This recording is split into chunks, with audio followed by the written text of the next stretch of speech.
Epione pain management and regenerative centre. ఇక మీ నొప్పులు శాశ్వతం కావు.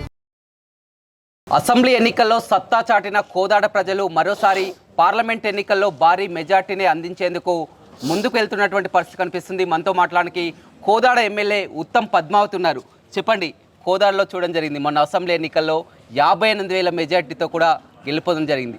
ఇప్పుడు జరగబోయే ఎంపీ ఎన్నికల్లో ఎలా ఉండబోతుందంటారు? ఆ మెజార్టీ తగ్గుతుందా, పెరుగుతుందా, ఎలా ఉంటుంది? డెఫినెట్గా ఆ మెజారిటీ పెరుగుతుంది.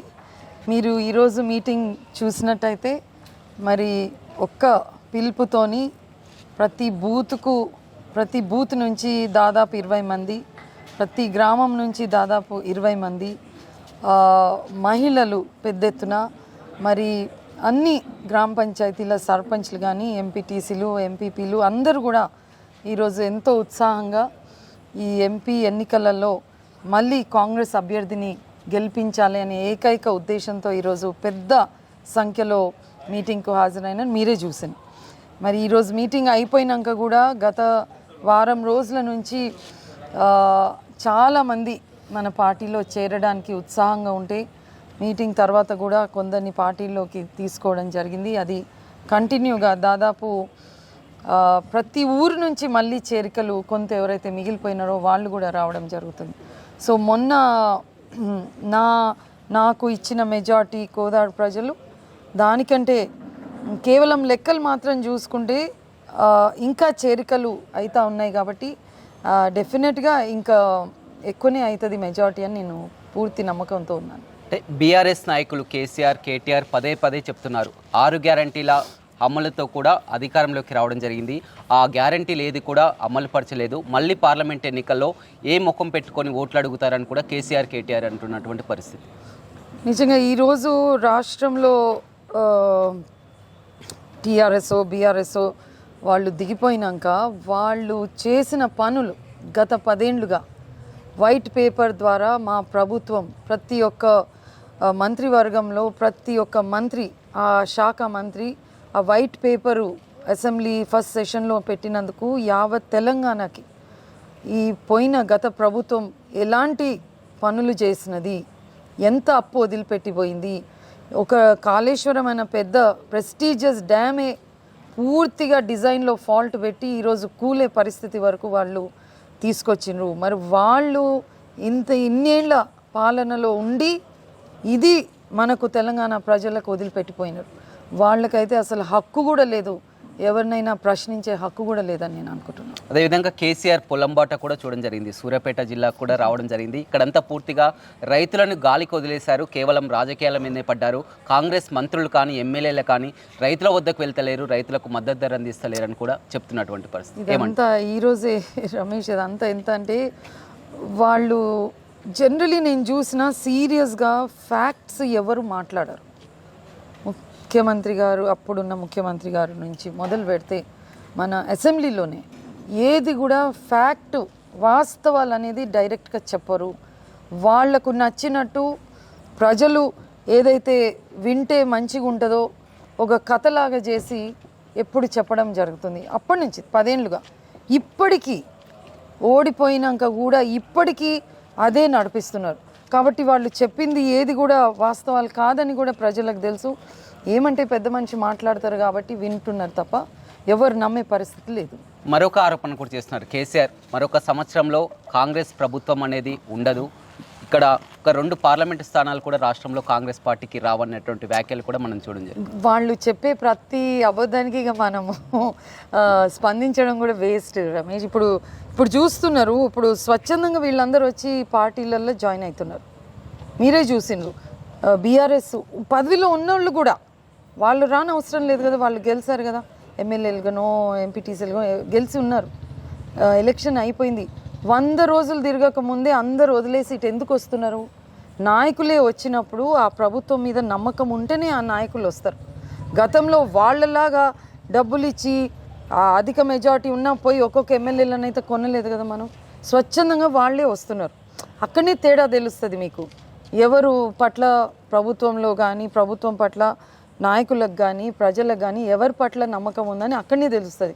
వీరు ఇక వాళ్ళ ఉనికిని కాపాడుకోవడానికి ఏదో ఒకటి చెప్తారు కదా, కానీ వాస్తవాలు ఇవి. ఈరోజు కూడా చూసారు మీరు ఎంత ఫుల్గా వచ్చినారు పబ్లిక్.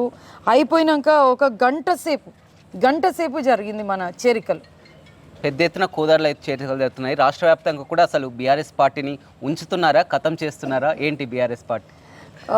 పొలిటికల్ పార్టీగా మేమేం చేయట్లేదు, కానీ ప్రజలే బీఆర్ఎస్ పార్టీని ఖతం చేస్తున్నారు. ప్రతి ఒక్కరు వాళ్ళు ఖాళీ చేసి మాకు కండవలు, ఈరోజైతే కొందరు కండవలు కూడా పట్టుకొచ్చిండ్రు మాకు గప్పండి అమ్మ అని. గతంలో మీ ఎన్నికల్లో కూడా ఇదే చూసాను. అవును, మొన్న కూడా వచ్చిండ్రు. మరి ముఖ్యంగా కోదాడ నియోజకవర్గంలో సరే ఇక్కడ లోకల్ వ్యవస్థ కూడా చూసి విసిగిపోయి నాయకులందరూ కూడా ఏకమైన గెలుపుకు అందరూ కూడా కృషి చేసినారు. అదేవిధంగా ఇది పార్లమెంట్ ఎన్నికలు కాబట్టి సరే మాకు మా ఎమ్మెల్యేని గెలిపించుకున్నాం కాబట్టి మా పార్టీ ఎంపీని మేము గెలిపించుకుంటే అభివృద్ధి పనిలో కానీ మంచిగా జరుగుతుంది ప్రాంతానికని ఆలోచన ఒకటి, ప్లస్ అక్కడ కేంద్రంలో బీజేపీ రావద్దని ఒకటి. సరే బీఆర్ఎస్ అయితే ఎట్లాగూ పోటీలో లేదు, సో ఇప్పుడు బీజేపీని ఎదుర్కోవాలి కాబట్టి మోదీ గారిని సౌత్లో అసలు రావద్దనే ప్రయత్నంతో అందరు ఉన్నారు. అభివృద్ధి విషయంలో 2 నియోజకవర్గాలు పోటీ పడుతున్నట్టుంది. ఓవైపు హుజూర్ నగర్, మరోవైపు కోదాడలో చూసినట్లయితే 100-120 రోజులనే 230 కోట్ల రూపాయలు కూడా ఇక్కడ వెచ్చించామని అది ఇప్పుడు 400 అవుతుంది. ఎందుకంటే ఇప్పుడే సారు గత వారంలోనే అండర్ గ్రౌండ్ డ్రైనేజ్ సిస్టమ్ కూడా కేవలం కోదాడ టౌన్కి 230 కోట్లు దానికి శాంక్షన్ తీసుకున్నారు. సో డెఫినెట్గా కోదాడు హుజూర్నగర్ కేవలం ఉత్తమ్ కుమార్ రెడ్డి మంత్రిగా ఉండుకుంటుందా, ఉత్తమ్ పద్మావతి కృషితో ఇక్కడ వస్తున్నదా, ఎలా ఉండే? రెండు వారి సహకారము మా రిక్వెస్ట్, మేము కూడా మా అందరు కలిసి ఒత్తిడి చేస్తే మంత్రి గారికి అఫ్ కోర్స్ అపారమైన అనుభవం ఉంది. ఇప్పుడే కాదు 94లో వారు ఓడిపోయినా 99లో గెలిచినప్పటి నుంచి కోదాడలో అప్పుడు అపోజిషన్ ఎమ్మెల్యేగా ఉన్నప్పుడు కూడా వారు ఎన్నో ఫస్ట్ టైం అయితే ఆల్మోస్ట్ నాకు గుర్తుంది 100 కోట్ల వరకు తీసుకొచ్చినాం అపోజిషన్ ఎమ్మెల్యేగా. సో సార్కి చాలా అనుభవం ఉంది, ఎక్కడెక్కడ ఏ శాఖల నుంచి నిధులు తీసుకురావాలని చాలా అనుభవం ఉంది. డెఫినెట్లీ వారి ఆధ్వర్యంలోనే కోదాడ హుజూర్నగర్ 2 ముందుకు అభివృద్ధి ఎలా ఉండదు. ఎందుకంటే ప్రజలు ఎంతో నమ్మకంతో కూడా 58,000 మెజార్టీ అంటే కూడా మనం చూడొచ్చు, ఎంతో ఆశలు పెట్టుకున్నారు. మీరు కూడా చాలా వరకు హామీలు ఇచ్చారు, ఎంతవరకు ఫుల్ఫిల్ చేయగలుగుతారు, ఎలా ఉంది కోదాడలో? చెప్పిన పార్టీ పరంగా అయితే చెప్పిన అన్ని హామీలు సరే మన ముఖ్యమంత్రి గారు మొదలుపెట్టిన ఒకటి గ్యాస్ కానీ బస్సు ట్రావెల్ కానీ ఇప్పుడు ఇండ్లకు 5 లక్షలు కానీ పార్టీ పరంగా ఇచ్చిన హామీలన్నీ డెఫినెట్గా ఆర్థికంగా ఎంత ఇబ్బంది ఉన్నా సరే ఒక ఏడాది కొంచెం ఇబ్బంది అవుతుండొచ్చు, కానీ నెక్స్ట్ 4 ఏళ్లలో మాత్రం అందరికీ చెప్పినట్టు అన్ని హామీలు నెరవేరుస్తాము. ఇక్కడ లోకల్గా మాకు అంటే గత 10 ఏళ్లుగా టీఆర్ఎస్ ప్రభుత్వం వచ్చినాక అసలు నిధులు ఇవ్వడం మర్చిపోయింది. సో ఇక్కడ మాకు ఇప్పుడు రిపేర్ కావాల్సిన డ్యామ్స్ ఎత్తిపోతల పథకాలు ఉన్నాయి, రోడ్స్ ఉన్నాయి. వీళ్ళు మిషన్ భగీరథ అని ఊరు నిన్న ఉన్న రోడ్లన్నీ తవ్వి పడేసిన మళ్ళీ రిపేర్ చేయలేదు. అట్లాంటివి then school buildings plus anganwadi buildings ఇవన్నీ అప్పుడు చెప్పిండ్రు చేస్తామని, కానీ ఇక్కడ చేయలేదు. అవన్నీ కూడా ఇప్పుడు మొన్ననే ఈ కోదాడు 30 పడకల హాస్పిటల్ మళ్ళీ 100 పడకలకు చేసి మొన్న మన రాజ్ నరసింహ గారు వచ్చి శంకుస్థాపన కూడా చేసిపోయినాం. సో అన్ని విధాలుగా ఈ 5 ఏళ్ళు మాత్రము మేము మాట ఇచ్చినందుకు కోదాడ ప్రజలు నన్ను ఇంత పెద్ద సంఖ్యలో ఓట్లేసి గెలిపించినందుకు డెఫినెట్గా నేను వీలైనంత వరకు అన్నీ తీరుస్తానని నేను. మొదటిసారి ఉత్తమ్ పద్మావతి ఎమ్మెల్యేకు ఇప్పుడు అయినందుకు చాలా మార్పు కనబడుతున్నట్టుంది. మొత్తం ప్రజలతో మమేకం కావడం కానీ నియోజకవర్గంలో సమయించడం కానీ ఎలా ఉందనుకుంటున్నారు? ఎలా మార్పు ఎప్పటికీ ఇట్లానే ఉన్నాం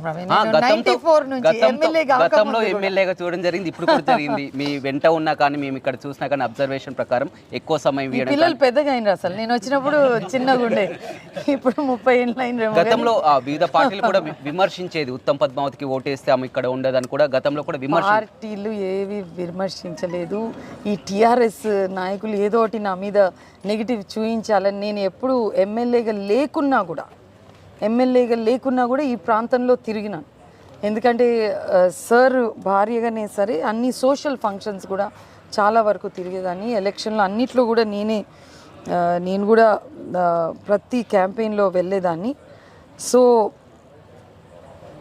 94లో వచ్చిన రమేష్ సార్ అభ్యర్థి క్యాండిడేట్ భార్యగా 2014లో సర్వే చేస్తే నా పేరు వచ్చింది గెలిచే క్యాండిడేట్లో కాంగ్రెస్కి. మరి ఇక్కడ లేకపోతే అట్లా వస్తుంది ఆ సర్వేలో చెప్పండి, 20 ఏళ్ళు అయినాక.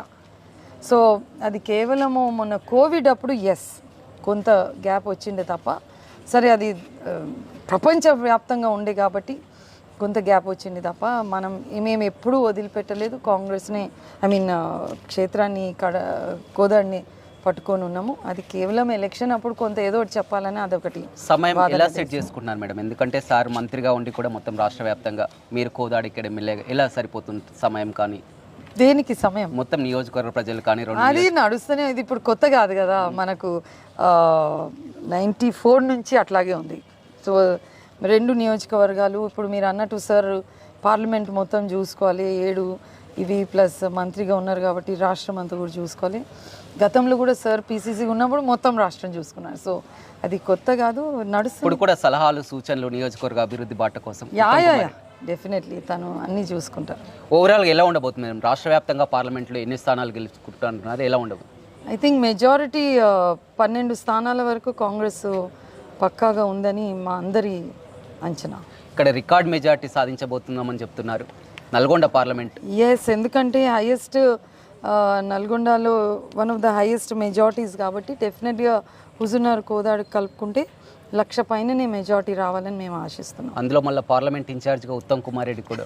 అవును, రైట్. చూడొచ్చు, అత్యధిక స్థానాలు కైవసం చేసుకుంటాం. అదేవిధంగా హుజూర్నగర్ కోదాడ 2 నియోజకవర్గాల ప్రజల అభివృద్ధి కోసమే ఉత్తమ్ కుమార్ రెడ్డి కానీ తాను కానీ కష్టపడుతున్నాం, ప్రతినిత్యం జనాల్లో ఉంటున్నాం. కేసీఆర్ పని ఖతం అయిపోయిందని, ఇంకా కాంగ్రెస్ కు ప్రజలకు ఇచ్చినటువంటి హామీలన్నీ కూడా నెరవేరుస్తామని కూడా ఎమ్మెల్యే ఉత్తమ్ పద్మావతి చెప్తున్నారు. Over to studio. మరిన్ని వీడియోస్ కోసం ఛానల్ ని సబ్స్క్రైబ్ చేయండి, లేటెస్ట్ అప్డేట్స్ కోసం వాట్సాప్ ఛానల్ ని ఫాలో చేయండి, అండ్ లింక్ డిస్క్రిప్షన్ లో ఉంది.